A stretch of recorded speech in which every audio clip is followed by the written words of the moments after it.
Hello, how are you? My name is Sanggyun Kang. I'm an assistant professor at the Department of International Logistics at Jungwang University in Seoul, Korea. I apologize that I could not make it to travel to Long Beach to participate in person. I had some personal circumstances that prevented me from traveling. So maybe next time I will for sure participate in the conference. And in the meantime, if you have any questions and comments about this paper, please use the email that I posted on the last slide. I apologize again and then thank you. So this paper is about testing the association between development patterns and truck crashes. And this is a case study in Dallas-Fort Worth, Texas. So over the last decade, we have seen restructuring urban freight activities. There are many factors behind it, but I would like to focus on online shopping and globalized production and distribution systems, basically supply chains. In short, we have seen substantial changes in how goods are produced, distributed, stored, sold, and delivered, and that have resulted in restructured distribution of freight activity and associated negative externalities geographically. And in this research, we specifically want to focus on vehicle crashes. In road safety research, vehicle crash research, people have examined many factors like driver factors, vehicle factors, and so on, like road design, safety devices, and so on.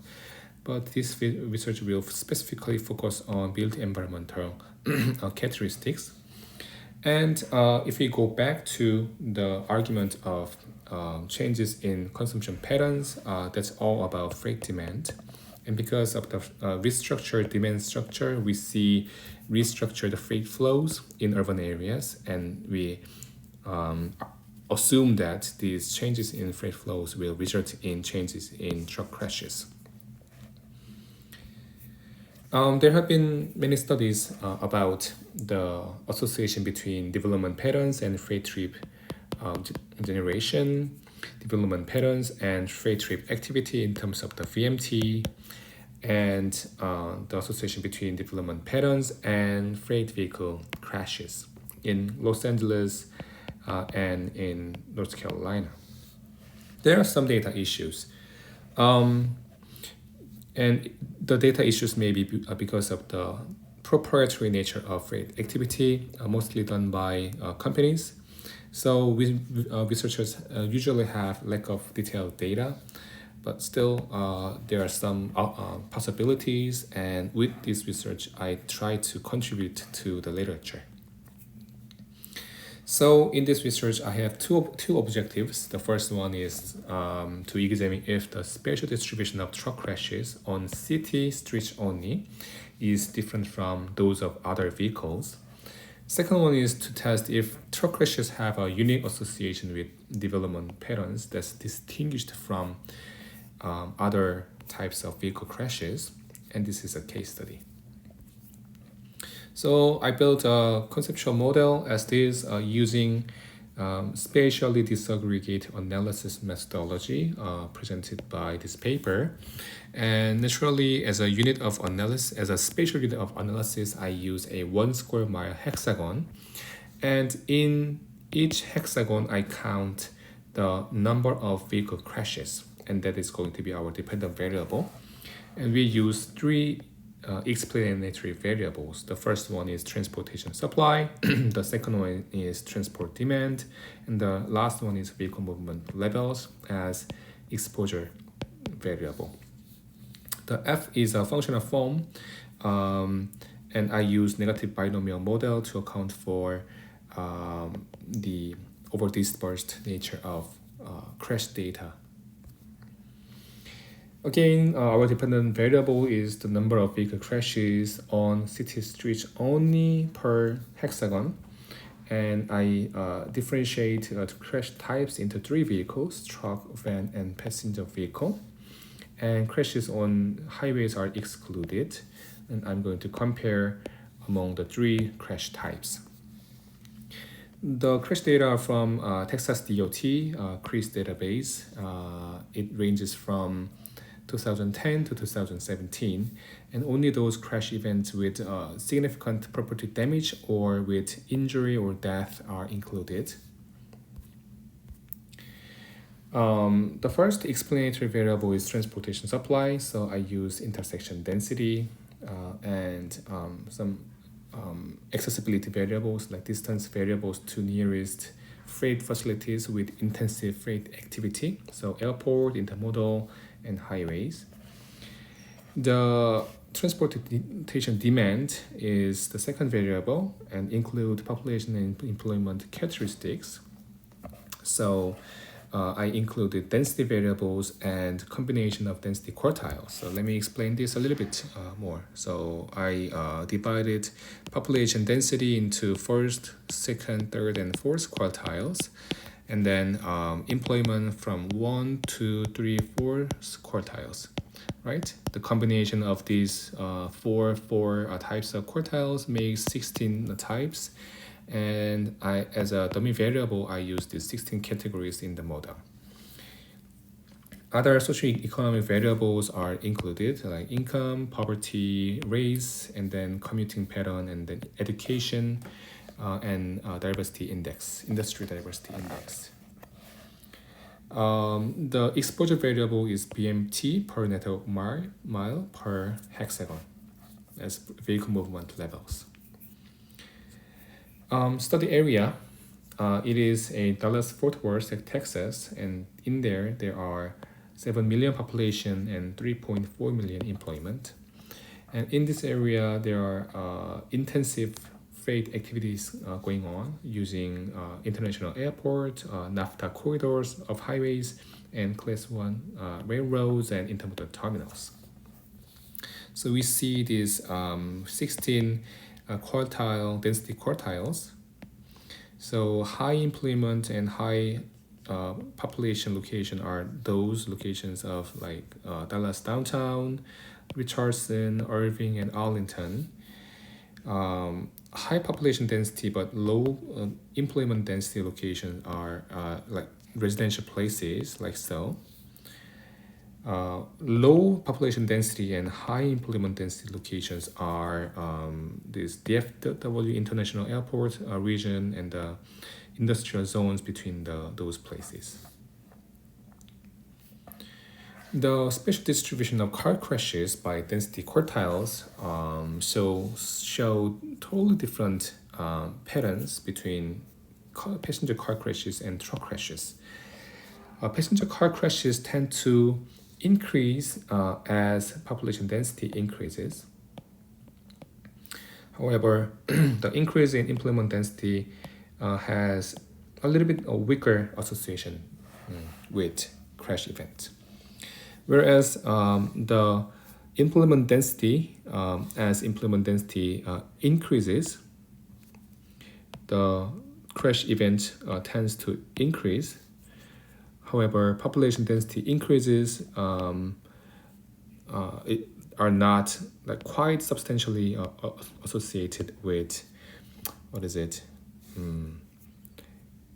truck crash events per resident. So we see a substantially different patterns of crash distribution. I built two negative binomial models.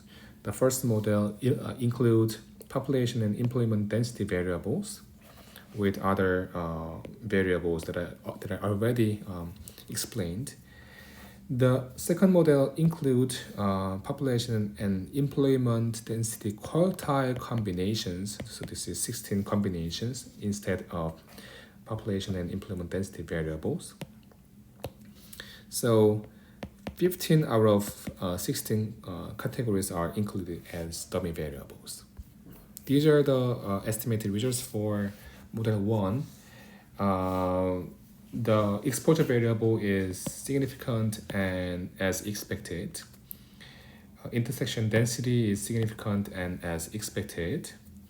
And also socioeconomic variables are significant and as expected. The population density variable was not expected for truck crash model, and other models have all significant regions. And this like insignificance has is like associated with the pattern that we just observed in this distribution of crash events. In the second model, excluding density variables are very consistent with the previous model, so I will skip. And this is the predictive margins of the combined quartile dummies for passenger car vehicle models and then truck crash models. And in here, the association, the controlling four other variables, the association between the quartiles and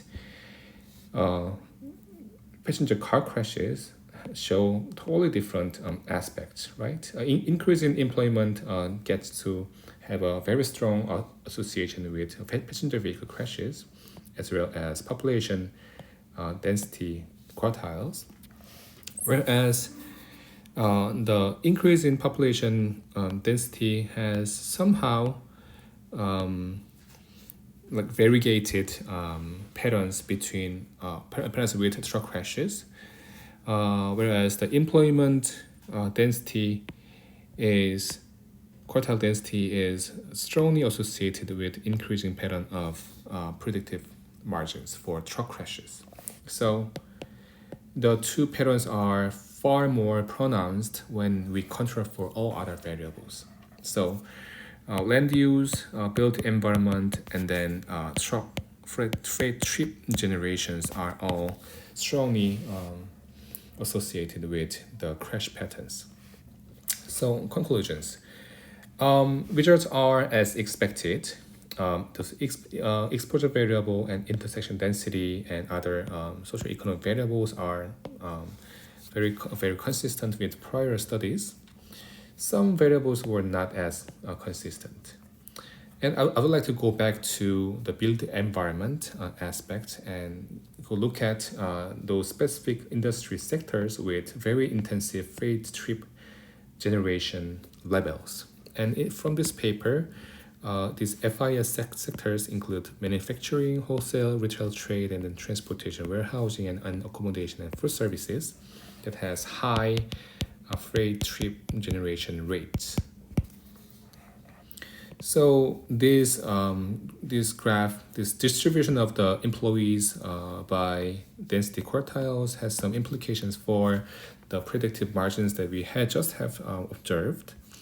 And if we dissect the FIS sectors into three groups, like population serving, retail accommodation looks like this, distribution subsectors, including wholesale, transportation, and warehousing looks like this, and manufacturing specifically looks like this. So we can conclude that built environment in terms of the land use patterns and these specific sectors are very consistently and very strongly associated with truck crashes. And I guess in between there is this freight trip generation factors that can be used as a mediating variable. So that's it for my presentation. Thank you for having your time to listen to my presentation. If you have any questions, please let me know. Please use this email. I look forward to further interactions with you all. Thank you so much. Bye.